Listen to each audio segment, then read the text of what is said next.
Medinipur medical কলেজে বিষাক্ত স্যালাইনের ব্যবহারের পর প্রসূতির মৃত্যুর পাশাপাশি ৩ জন প্রসূতি গুরুতর অসুস্থ রয়েছে। তাদের শারীরিক অবস্থার অবনতি হয়েছে, তাই তাদের কলকাতায় আনার সিদ্ধান্ত হয়েছে। আমরা এই বিষয়ে কথা বলবো। সন্দীপ সরকার আমাদের সঙ্গে রয়েছে। সন্দীপ, এর আগে তুমি জানাচ্ছিলে যে এই অসুস্থ ৩ প্রসূতির শরীরে এই স্যালাইন যাওয়ার পর বেশ কিছু প্যারামিটারে মারাত্মক প্রভাব পড়েছে, সেই কারণে কি সিদ্ধান্ত কলকাতায় এনে চিকিৎসা হবে? দেখো, সৌম্যশঙ্কর সরঙ্গী, যিনি পশ্চিম মেদিনীপুরের মুখ্য স্বাস্থ্য আধিকারিক, তিনি দুটো বিষয় জানিয়েছেন গুরুত্বপূর্ণ। এক হচ্ছে যে প্রাথমিক তদন্ত রিপোর্ট আজকে জমা পড়ে গিয়েছে, পূর্ণাঙ্গ তদন্ত রিপোর্ট আগামীকাল সন্ধ্যের মধ্যে জমা পড়বে, এই হলো এক নম্বর বিষয়।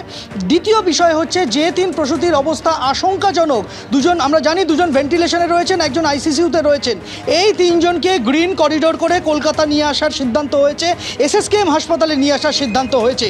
গ্রিন করিডোর করে ওই 3 প্রসূতি যারা ভেন্টিলেশনে রয়েছেন, আইসিসিউতে রয়েছেন, যাদের ডায়ালিসিসের প্রয়োজন পড়ছে, যাদের রক্তকণিকা ভেঙে গিয়ে ভাঙছে, তার হিমোগ্লোবিনের পরিমাণ কমেছে, শরীরে অক্সিজেনের পরিমাণ কমেছে, এবং সবটাই হয়েছে অভিযোগ যে সন্দেহ যে এই রিঙ্গার ল্যাকটেট স্যালাইন ব্যবহারের দরুন এই তাদের পরিণতি, তাদের 3 জনকে কলকাতায় নিয়ে আসার সিদ্ধান্ত হয়েছে। সেরকমটাই জানালেন পশ্চিম মেদিনীপুরের মুখ্য স্বাস্থ্য আধিকারিক সৌম্যশঙ্কর সরঙ্গী, এবং তাদেরকে নিয়ে আর কিছুক্ষণের মধ্যেই তাদেরকে বিশেষ অ্যাম্বুলেন্সে, ক্রিটিক্যাল কেয়ারের সুবিধাযুক্ত অ্যাম্বুলেন্সে ভেন্টিলেটর সাপোর্ট সিস্টেমের সাহায্যে তাদের কলকাতায় নিয়ে আসা হচ্ছে। অর্থাৎ মেদিনীপুর মেডিকেল কলেজ থেকে, পশ্চিম মেদিনীপুর থেকে তাদেরকে কলকাতায় নিয়ে আসা হবে গ্রিন করিডোর করে। এসএসকেএম হাসপাতালে ক্রিটিক্যাল কেয়ার বেড, আইসিসিউ বেডের বন্দোবস্ত করা হচ্ছে, আর কিছুক্ষণের মধ্যেই তাদের কলকাতায় নিয়ে আসা হবে। বৈঠক শেষ পর্যায়ে রয়েছে। যে বৈঠক আজকে বসেছিল 13 সদস্যের যে টিম, যারা গতকাল মেদিনীপুর মেডিকেল কলেজে গিয়েছিলেন, সরেজমিনে পরিস্থিতি দেখে এসেছেন, তাদের চোখে কি কি বিষয় ধরা পড়েছে, কোন কোন জায়গায় তাদের সন্দেহের উদ্রেক করেছে, সেই সমস্ত পয়েন্টগুলোই একে একে করে তারা স্বাস্থ্য আধিকারিকদের জানিয়েছেন। রাজ্যের স্বাস্থ্য দপ্তরের প্রিন্সিপাল সেক্রেটারি নারায়ণ স্বরূপ নিগম এখানে রয়েছেন আজকের এই বৈঠকে। স্বাস্থ্য দপ্তরের special officer, OSD, officer on special duty, Aniruddha Niyogi, তিনি এই বৈঠকে রয়েছেন। রাজ্যের স্বাস্থ্য অধিকর্তা স্বপন সোরেন, তিনি আজকের এই বৈঠকে ছিলেন। এছাড়াও ছিলেন একাধিক বিশেষজ্ঞ চিকিৎসক যারা গতকাল গিয়েছিলেন মেদিনীপুর মেডিকেল কলেজে। তারা এখান থেকে তারা এখন বৈঠক করছেন।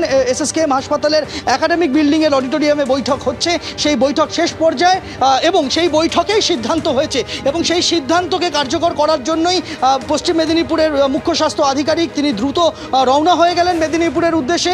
আজকেই বিকেল নাগাদ তাদেরকে রওনা করানো হবে মেদিনীপুর মেডিকেল কলেজ থেকে, বিশেষ অ্যাম্বুলেন্সে করে গ্রিন করিডোর করে কলকাতায় নিয়ে আসা হবে ওই 3 প্রসূতিকে।